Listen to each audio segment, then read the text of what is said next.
ಆತ್ಮೀಯ ವೀಕ್ಷಕರೇ, ನಿಮ್ಮ ಪ್ರೀತಿಯ ನಮ್ಮ ಮಕ್ಕಳು ಬ್ಲಾಗ್ಸ್ಗೆ ಸ್ವಾಗತ. ನಾನಿವತ್ತಿಲ್ಲಿ ದೇವ್ರ ಪೂಜೆಗೆ ನಮ್ಮನೆಯಲ್ಲೇ ಆಗಿರೋ ಹೂವನ್ನು ಕಿತ್ತಿದ್ದೀನಿ.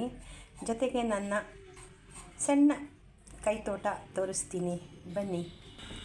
ಇದು ಮುತ್ತು ಮಲ್ಲಿಗೆ ಗಿಡ. ಎಲ್ಲರಿಗೂ ಗೊತ್ತಿರುತ್ತೆ ಈ ಹೂವಿನ ಗಿಡಗಳೆಲ್ಲ ಸಾಧಾರಣವಾಗಿ. ಹಾಗೆ ಇಲ್ಲಿ ಬಸಳೆ ಸೊಪ್ಪು ನೆಟ್ಟಿದ್ದೀನಿ. ಬಸಳೆ ಸೊಪ್ಪಿಗೆಲ್ಲ ನಾನು ಅಕ್ಕಿ ತೊಳೆದು ನೀರು ಹಾಕ್ತೀನಿ. ಅಕ್ಕಿ ತೊಳೆದಿದ್ದ ನೀರು, ತರಕಾರಿದು ಯಾವ ನೀರು ನಾನು ವೇಸ್ಟ್ ಮಾಡಲ್ಲ. ಇವತ್ತು ಈ ಹೂ ಕಿತ್ತಿಲ್ಲ ದೇವರಿಗೆ. ಈ ಹೂ ಯಾವುದು ಅಂತ ಹೇಳಿ ನನಗೆ ಗೊತ್ತು, ಬಟ್ ಹೆಸರು ಮರ್ತೋಗ್ಬಿಟ್ಟಿದ್ದೀನಿ ಇವಾಗ ನಾನು. ಇದೆಲ್ಲ ಸದ್ಯದಲ್ಲಿ ಕಟ್ ಮಾಡಿದ್ವಿ. ದಿನ ನೀರು ಹಾಕೋದಕ್ಕೆ ತುಂಬ ಚೆನ್ನಾಗಿ ಬರ್ತಾಯಿದೆ. ಮತ್ತು ಇದು ನಾವೆಲ್ಲ ಇದಕ್ಕೆ ಗೆಂಟಿಗೆ ಹೂವು ಅಂತ ಹೇಳ್ತೀವಿ, ಇಲ್ಲೆಲ್ಲ ಗೊರಟೆ ಹೂವು ಅಂತಾರೆ. ಇದು ಬೆಂಗಳೂರಿನಲ್ಲಿ ಇದು ಬಿಳಿ ಗೊರಟೆ ಹೂವು. ಇಲ್ಲಿ ದಾಸವಾಳ ಗಿಡ ಇತ್ತು, ಕೆಂಪಂದು ಚೆಂಡು ಥರ. ಅದನ್ನು ಕಟ್ ಮಾಡಿದ್ದೀವಿ, ಯಾಕಂದರೆ ಒಂಥರ ಬಂಚ್ ಥರ ಬಂದ್ಬಿಟ್ಟಿತ್ತು, ಕಾಡು ಥರ. ಬಟ್ ಹೂವು ಬಿಡ್ತಾ ಇರಲಿಲ್ಲ. ಹಾಗಾಗಿ ಕಟ್ ಮಾಡಿ ಅದು ಮಾಡಿದ ಮೇಲೆ ಹೀಗೆ ಮತ್ತೆ ಬರ್ತಾಯಿದೆ. ಹಾಗೆ ಇದು ಒಂದು ಕಣಗಲೆ ಗಿಡ. ಇದು ಸದ್ಯದಲ್ಲಿ ತಂದು ನೆಟ್ಟಿರೋದು. ಇದು ಅಷ್ಟೇ ಬಸಳೆ ಗಿಡ ನಾನು ಸದ್ಯದಲ್ಲಿ ನೆಟ್ಟಿರೋದು. ಈಗ ಒಂದು ವಾರ ಆಯಿತು ಅಷ್ಟೇ, ಊರಿಗೆ ಹೋಗಿದ್ದೆ, ಆವಾಗ ತಂದು ನೆಟ್ಟಿರೋದು. ಇಲ್ಲೇ ಅದು ನೆಟ್ಟೋದು ಸ್ವಲ್ಪ ಬುಡಕ್ಕೆಲ್ಲ ದರಕಲು ಥರ ಎಲೆ, ಸೊಪ್ಪು, ಮಣ್ಣು ಎಲ್ಲ ಹಾಕಿರೋದಕ್ಕೆ ಹಗುರ ಮಾಡಿಕೊಟ್ಟಿದ್ದೀನಿ. ಈ ಥರ ಕಳೆ ಗಿಡಗಳೆಲ್ಲ ಬಂದರೆ ಕಿತ್ಬಿಡಬೇಕು ತಕ್ಷಣಕ್ಕೆ. ಹಾಕಿದ್ದಕ್ಕೆ ಬೇಗ ಚಿಗುರು ಬರ್ತಾಯಿದೆ. ಇದು ಯಾವುದೂ ಇರಲಿಲ್ಲ. ಇದಕ್ಕೆಲ್ಲ ಈಗ ಹೊಸದಾಗಿಂದ ಬರ್ತಾ ಇರೋದು. ತುಂಬ ಚೆನ್ನಾಗಿ ಬರ್ತಾಯಿದೆ. ಮತ್ತು ಇದು ಅಷ್ಟೇ, ಕೇಳಿರ್ಬೋದು, ಇದು ಒಂದೆಲ್ಗ.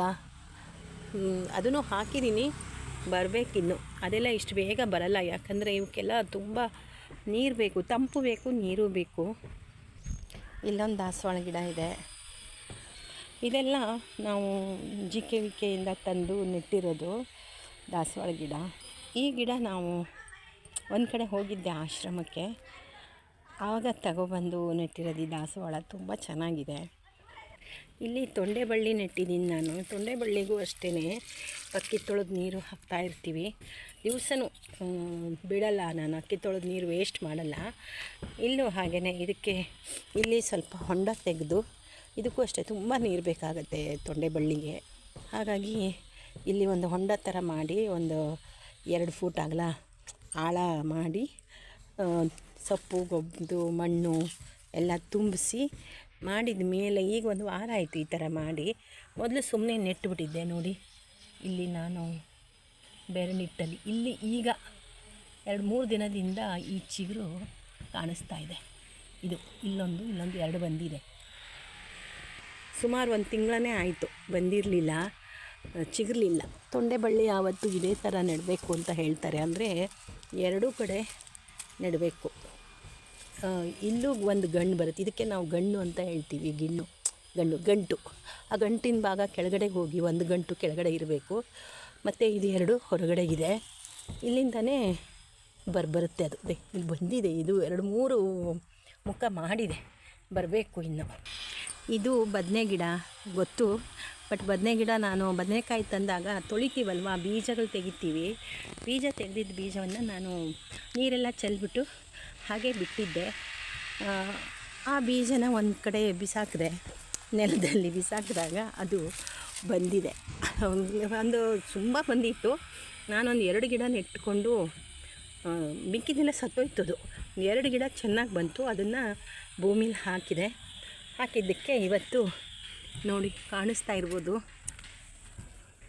ಹೂವು ಬಂದಿದೆ. ಇಲ್ಲೂ ಒಂದು ಹೂವು ಬರೋಕ್ಕೆ ರೆಡಿ ಆಗಿದೆ. ಇದು ಬಿಸಿಲಲ್ಲಿ ನಿಮಗೆ ಗೊತ್ತಾಗುತ್ತೋ ಇಲ್ವೋ ಗೊತ್ತಿಲ್ಲ, ಕಾಣಿಸುತ್ತೋ ಇಲ್ವೋ. ಹಾಗೆ ಒಂದು ಸಲ ಜನವರಿಲಿ ನಾವು ಹಸಿರು ಬಟಾಣಿ ತಂದಿದ್ವಿ. ಅದರಲ್ಲಿ ಒಂದು 2 ಹಣ್ಣು ಹುರುಳಿಕಾಯಿ ಅಂತ ಹೇಳ್ತೀರಲ್ಲ, ಅದು ಬಂದಿತ್ತು. ಆ ಹುರುಳಿಕಾಯನ್ನು ನಾನು, ಆ ಹಣ್ಣು ಹುರುಳಿ ಬೀಜವನ್ನು ತೆಗೆದು ಒಂದು 8 ಗಿಡ ಇತ್ತು, 8 ಬೀಜ ಇತ್ತು. ಯಾಕಂದರೆ 2 ಕಾಯಲ್ಲಿ 4 ಇತ್ತು. ಅದನ್ನು ಹಾಕಿದ್ರೆ ಜನವರಿಲಿ ಬಂದಿದ್ದು, ನಾನು ಹೆಚ್ಚು ಕಡಿಮೆ ಫೆಬ್ರವರಿ 8-9ನೇ ತಾರೀಕುವರೆಗೂ ಬಂದಿಲ್ಲ. ಸುಮಾರು 1 ತಿಂಗಳ ತನಕ ಬೀಜ ಬಂದಿಲ್ಲ. ಇದು ಎಲ್ಲೋ ಇರುವೆ ತಿಂದ್ಬಿಡ್ತು ಬರಲ್ಲ ಅಂತ ಅಂದ್ಕೊಂಡಿದ್ದೆ. ಅದಕ್ಕೂ ಮೊದಲು ಬೆಂಡೆ ಗಿಡ ಹಾಕಿದ್ದೆ ಡಿಸೆಂಬರ್ ಫಸ್ಟ್ ವೀಕಲ್ಲಿ. ಇವೆಲ್ಲ ಬೀಜ ಇರುವೆ ತಿಂದ್ಬಿಡ್ತು ಅಂತ ಸುಮ್ಮನಾದೆ. ಆಮೇಲೆ ಫೆಬ್ರವರಿಲಿ ನಾವು ಊರಿಗೆ ಹೋಗಿ ಬಂದ್ವಿ. ಊರಿಗೆ ಹೋಗಿ ಬಂದಮೇಲೆ ನೋಡಿದ್ರೆ 10ನೇ ತಾರೀಕು 11 ನಾವು ಬಂದಿದ್ದು. ಬಂದಮೇಲೆ ಗಿಡ ಹುಟ್ಟಿದೆ. ನಾವು ಇದಕ್ಕೆ ಊರಲ್ಲಿ ಗಿಡ ಬಂದ ಮೇಲೆ ನನಗೆ ಗೊತ್ತಾಯಿತು, ಗಿಡ ಬಂದು ಕಾಯಿ ಬಿಟ್ಟ ಮೇಲೆ ಗೊತ್ತಾಯಿತು, ಇದು ಗಿಡ್ಡ ತಿಂಗಳವರೆ ಅಂತ. ಗಿಡ ಅವರೆಕಾಯಿ ಅಂದರೆ ಬೀನ್ಸಿಗೆ ನಾವು ಅವರೆಕಾಯಿ ತಿಂಗಳವರೆಕಾಯಿ ಅಂತ ಹೇಳೋದು. ನಮ್ಮ ಮಲೆನಾಡು ಕಡೆಯಲ್ಲಿ ಬಂದಿತ್ತು, ಎಲ್ಲ ಗಿಡಗಳು ಬಂದಿದ್ದು. ನಾನು ಮೊದಲನೇ ಕಾಯನ್ನು 2 ಬಿಟ್ಟಿದ್ದೀನಿ. ಕಾಯಿ ಇದು ಬೀನ್ಸು, ನಾವು ಅವರೆಕಾಯಿ ಅಂತೀವಿ, ತಿಂಗಳವರೆ ಅಂತ. ಇದು ತಿಂಗಳಿಗೆ ಬರುತ್ತೆ, ಗಿಡ ಬಂದು ತಿಂಗಳಲ್ಲಿ ಬಂದ್ಬಿಡುತ್ತೆ. ಹಾಗಾಗಿ ಎಲ್ಲ ಗಿಡದಲ್ಲೂ 2 ಕಾಯಿ ಇದೆ. ಇಲ್ಲಿ 2 ಕಾಯಿ ನಿಮಗೆ ಕಾಣಿಸ್ತಾ ಇದೆ ಅಲ್ಲ, 2 ಕಾಯಿ ಇಲ್ಲಿ ಬಿಟ್ಟಿದ್ದೀನಿ. ಇದರಲ್ಲಿ ಒಂದು 4 ಕಾಯಿ ಇದೆ. ಹಂಗೂ ಕಿತ್ತಿದ್ದೀನಿ, ಸುಮಾರೊಂದು 20-25 ಕಾಯಿ ಕಿತ್ತುಬಿಟ್ಟಿದ್ದೀನಿ ಅಡುಗೆಗೆ. ನಮ್ಮ ಮೊಮ್ಮಕ್ಕಳಿಗೆ ನಾನು ತಿನ್ನಿಸ್ತೀನಿ ಇದನ್ನೆಲ್ಲ, ತರಕಾರಿ ಎಲ್ಲ. ಹಾಗೆ ಬೆಂಡೆ ಬೀಜ ಮಾತ್ರ ತುಂಬ ಹಾಕಿದ್ದೆ, ಬಂದಿಲ್ಲ ಅಷ್ಟು. ಇಲ್ಲಿ ಮಾತ್ರ ಒಂದು ಬಂದಿದೆ, ಇಲ್ಲೊಂದು ಪುಟಾಣಿದು ಬರ್ತಾ ಇದೆ, ಇನ್ನೂ ಬರಬೇಕು. ಅದು ದೊಡ್ಡದಾಗಬೇಕದು, ಇನ್ನು ಯಾವಾಗ ಆಗುತ್ತೋ ಗೊತ್ತಿಲ್ಲ. ಇಲ್ಲೂ ಒಂದು ಬೆಂಡೆ ಗಿಡ ಇದೆ ಈ ಸಂದಿಲಿ. ಅದೆಲ್ಲ ನಿಮಗೆ ತೋರಿಸೋದಕ್ಕೆ ಕಷ್ಟ ಆಗುತ್ತೆ. ಕಷ್ಟ ಅಂದರೆ ನಿಮಗೆ ಗೊತ್ತಾಗಲ್ಲ ಅಷ್ಟೇ, ಕಾಣಿಸಲ್ಲ. ನೋಡಿ, ಇಲ್ಲೊಂದು ಬೆಂಡೆ ಗಿಡ ಇದೆ. ಬೆಂಡೆ ಬೀಜ ಅವರೆ ಬೀಜ 2 ಒಟ್ಟಿಗೆ ಹಾಕಿದ್ದೆ. ಈ ಥರ ಕಳೆಗಳೆಲ್ಲ ಬಂದರೆ ಕಿತ್ತುಬಿಡಬೇಕು. ಮೊದಲನೇ ಬೀಜ ಬಿಡಬೇಕು ಯಾವತ್ತು. ನಾವು ನೆಕ್ಸ್ಟು ಬೀಜ ಹಾಕ್ತೀವಿ ಅಂತಂದರೆ ನಾವು ಮೊದಲನೇ ಕಾಯನ್ನು ಬೀಜಕ್ಕೆ ಅಂತಲೇ ಬಿಡಬೇಕು. ಆಮೇಲೆ ಹಾಕಿದ್ದು ಅಷ್ಟು ಚೆನ್ನಾಗಿ ಬರಲ್ಲ ನಿಮಗೆ. ಇದು ಒಂದು ಟಿಪ್ಸು ನಿಮಗೆ, ಯಾರಾದರೂ ಗಿಡ ಹಾಕೋರಿಗೆ. ತುಂಬ ಬಂತು ಇದು. ಹಾಗೆ ಇವಾಗ ಇಲ್ಲಿ ಇದು ಸೌತೆ ಗಿಡ ಬೀಜವನ್ನು ತಂದು, ಎಲ್ಲ ವಿಕೆಯಿಂದ ಮಗಳು ತಂದಿದ್ದನ್ನು ನಾವು ಹಾಕಿದ್ದೀವಿ. ಈಗ ಇದು ನೆನ್ನೆ ಅಷ್ಟೇ ನೆಟ್ಟಿರೋದು. ಇದೆಲ್ಲ ಇನ್ನೂ ದೊಡ್ಡದಾಗಬೇಕು. ನಿಜ ಅಂದರೆ ನನಗೆ ಇದು ಮಾತ್ರ ತುಂಬ ಖುಷಿ ಅನ್ನಿಸ್ತು. ನಾವು ಚಿಕ್ಕವರಿದ್ದಾಗ ಊರಲ್ಲಿ ಗಿಡಗಳು ಹಾಕಿ ನಾವು ತಿಂದಿದ್ದು. ಬಟ್ ಇವಾಗ ಆಗ್ತಿಲ್ವಲ್ಲ ತಿನ್ನೋಕ್ಕೆ. ತುಂಬ ರುಚಿ ಇದು, ಹಸಿ ಕಾಯಿ ತಿನ್ಬೋದು. ನೋಡೋಕ್ಕೆ ಜನ ಏನು ಮಾಡ್ತಾರೆ, ಬಲ್ತಿದ್ದು ಮಾತ್ರ ಇಲ್ಲಿ ಬೆಂಗಳೂರು ಕಡೆ ಬರುತ್ತೆ ಹಣ್ಣು ಹುಳಿಕಾಯಿ ಅಂತ. ನಾವು ಹಾಗಲ್ಲ, ಇದು ಹಸಿದು ಎಳೆ ತಿದ್ದಾಗ ತುಂಬ ಸಿಹಿಯಾಗಿರುತ್ತೆ, ತುಂಬ ರುಚಿ ಪಲ್ಯ ಎಲ್ಲ ಅಡುಗೆ ಮಾಡಿದಾಗ. ಹಾಗೆ ಈ ಬದನೆ ಗಿಡನೂ ಅಷ್ಟೇ, ಹುಳ ತಿಂದ್ಬಿಟ್ಟಿತ್ತು. ಮೇಲೆ ಬಂದು ಇಷ್ಟು ಎತ್ತರ ಬಂದಿತ್ತು, ಬಟ್ ಎಲೆಗಳೆಲ್ಲ ಹುಳ ತಿಂದ್ಬಿಟ್ಟಿತ್ತು. ಅದನ್ನು ನಾನು ಅರ್ಧಕ್ಕೆ ಕಟ್ ಮಾಡಿ ಮತ್ತೆ ನೆಟ್ಟ ಮೇಲೆ ಈಗ ಒಂದು 8-10 ದಿನ ಆಯಿತು ನೆಟ್ಟು. ಈಗ ಬರ್ತಾ ಇದೆ, ಚಿಗುರು ಬರ್ತಾ ಇದೆ, ಬರಬೇಕಿನ್ನ. ಇದು ಸ್ವಲ್ಪ ನೆರಳಾಯಿತು ಇದಕ್ಕೆ. ಆದರೂ ಇದರಲ್ಲೂ ಕೂಡ ಎಲ್ಲ ಹೂ ಕಚ್ತಾ ಇದೆ. ಇನ್ನು ಪುಟ್ಟ ಹೂಗಳು ಇದೆಲ್ಲ ಕಿತ್ತುಬಿಡ್ಬೇಕು. ಇದೆಲ್ಲ ಬೇಡದಿರೋ ಗಿಡಗಳು, ಹರಳೆಣ್ಣೆ ಅಂತ ಹೇಳ್ತೀವಲ್ಲ, ಹರಳು ಗಿಡ ಇದು. ಇಲ್ಲಿ ದೊಡ್ಡದಾಗಿ ಚಕ್ರ ಮಾಡ್ಕೊಂಡಿದ್ದೀವಿ ಗಿಡಗಳನ್ನ ಹಾಕೋದಕ್ಕೆ. ಇಲ್ಲಿ ಬುಡದಲ್ಲಿ ನಾವು ಅದೇ ಮತ್ತೆ ಹೇಳ್ದಂಗೆ ತಿಂಗಳವರೆ ಅಂತ ಬೀನ್ಸು. ನಮಗೆ ನಾಟಿ ಬೀನ್ಸು ತುಂಬಾ ಇಷ್ಟ.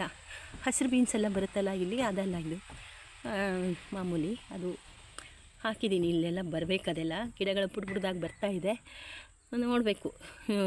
ಸ್ವಲ್ಪ ಇದೆಲ್ಲ ಬಳ್ಳಿ, ಅದು ಬಳ್ಳಿ ಆಗಲ್ಲ. ತಿಂಗಳವರೆ ಬಳ್ಳಿ ಆಗಲ್ಲ. ಇಲ್ಲೆಲ್ಲ ಮಗಳು ಏನೇನೋ ಹಾಕಿದ್ದಾಳೆ ಬೀಜಗಳನ್ನ, ಕರೆಕ್ಟಾಗಿ ನನಗೆ ಹೆಸರೆಲ್ಲ ಗೊತ್ತಿಲ್ಲ. ಇದು ಬಳ್ಳಿ ಅದು. ಅಂದರೆ ಎಲ್ಲ ಬೀಜಗಳಿಗಷ್ಟೇ 2 ಎಲೆ ಆಗಿದೆ, ನೆಟ್ಟಿದ್ದೀವಿ. ಇದು ಹಾಗಲ ಬೀಜದ್ದು ಗಿಡ, 2 ಎಲೆ ಆಗಿದೆ. ಅದೇ ಬೇರೆ ಪಾಟಲ್ಲಿ ಹಾಕಿ ಮಾಡಿ, ಆಮೇಲೆ 2 ಎಲೆ ಆದಮೇಲೆ ನಾವು ಇಲ್ಲಿ ತಂದು ನೆಟ್ಟಿರೋದು. ಬಳ್ಳಿ ಇನ್ನೂ ಆಗಬೇಕು. ದಿನ ನೀರು ಹಾಕ್ತಾನೇ ಇದ್ದೀವಿ. ಈಗ ಒಂದು 4 ದಿವಸ ಆಯ್ತು ಇವೆಲ್ಲ ನೆಟ್ಟು, ಜಾಸ್ತಿ ಎಲ್ಲ ದಿನ ಆಗಿಲ್ಲ. ಬೆಂಡೆ ಗಿಡಕ್ಕೆ ನಿಜವಾಗ್ಲೂ ತುಂಬಾ ಬಿಸಿಲು ಬೇಕು ಅಂತ ಹೇಳ್ತಾಳೆ ನನ್ನ ಮಗಳು. ಅವಳೆಲ್ಲ ತಿಳ್ಕೊಂಡಿದ್ದಾಳೆ ಓದಿ ಮಾಡಿ. ಬಟ್ ಅವಳೇ ಇದೆಲ್ಲ ಬೀಜಗಳನ್ನ ಹಾಕಿ ನೆಟ್ಟು ಮಾಡಿರೋದು. ಇಲ್ಲೂ ಇದೆ ಗಿಡ, ಬಟ್ ಬರ್ತಾ ಇದೆ ಅದು. ಇದೆಲ್ಲ ಪುಟ್ಟದು. ಈಗ 3-4 ದಿವಸ ಆಯಿತು ಅಷ್ಟೇ ಇವೆಲ್ಲ ನೆಟ್ಟು. ನಮಗೆ ನಿಜ ಅಂದರೆ ದೇವರಿಗೆ ಹೂ ತರೋದು ಬೇಡ, ಈ ಗುಲಾಬಿ ಗಿಡದ ಹೂವೇ ಸಾಕಾಗುತ್ತೆ.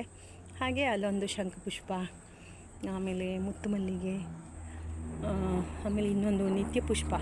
ಅದೇ ಹೇಳಿದ್ನಲ್ಲ, ಯಾರಿಗೆ ಗೊತ್ತಿದೆ ಹೇಳಿ ಅಂತ, ಅದು ನಿತ್ಯ ಪುಷ್ಪ. ಹಾಗಾಗಿ ಅವೆಲ್ಲ ನಮಗೆ ಹೂವು ಸಿಕ್ಕುತ್ತೆ. ಮತ್ತು ಗುಲಾಬಿ ಗಿಡಗಳನ್ನು ಅಷ್ಟೇ ತಂದು ನೆಟ್ಟಿದ್ದಾಳೆ ಅವಳು. ಈ ಗಿಡ ಮಾತ್ರ ಕಾಡು ಬೆಳೆದಂಗೆ ಬೆಳೆದೋಗ್ಬಿಟ್ಟಿತ್ತು, ತುಂಬ ದೊಡ್ಡದಾಗಿತ್ತು ಮರದ ಥರ. ಅದನ್ನು ಕಟ್ ಮಾಡಿದಾಗ ನಾನು ಈಗ ಒಂದೂವರೆ ತಿಂಗಳ ಹಿಂದೆ ಹೆಚ್ಚು ಕಮ್ಮಿ ಕಟ್ ಮಾಡಿದಾಗ ಅಂದ್ಕೊಂಡಿದ್ದೆ, ಅಯ್ಯೋ ಯಾಕೆ ಇವಳು ಈ ಥರ ಕಟ್ ಮಾಡಿಸ್ತಾ ಇದ್ದಾಳೆ, ಬೇಡವಾಗಿತ್ತು ಅಂತ. ಬರೀ ಹೆಣೆ ಮಾತ್ರ ಕಾಣಿಸ್ತಿತ್ತು. ಮತ್ತೆ ಒಂದು 15 ದಿನಕ್ಕೆ ಬಂತು ನೋಡಿ ಚಿಗುರು, ಸಖತ್ತಾಗಿ ಬಂತು. ಹೂವು ಮಾತ್ರ ಈ ಗಿಡಗಳನ್ನೇ ಯಾವುದೋ ಹುಳ ತಿಂತಾಯಿದೆ. ಬಟ್ ಅದಕ್ಕೂ ಏನಾದರೂ ವ್ಯವಸ್ಥೆ ಮಾಡಬೇಕು. ಹೂ ಮಾತ್ರ ಇವಾಗ ಚೆನ್ನಾಗಿ ಸಿಗ್ತಾಯಿದೆ. ಮತ್ತು ಇದಾಗಿತ್ತು ನಮ್ಮ ತೋಟದ ವಿಡಿಯೋ. ಯಾರಿಗೆಲ್ಲ ಇದು ಇಷ್ಟ ಆಯಿತು ಒಂದು ಲೈಕ್ ಕೊಟ್ಟು ಕಮೆಂಟ್ ಹಾಕಿ. ಧನ್ಯವಾದಗಳು.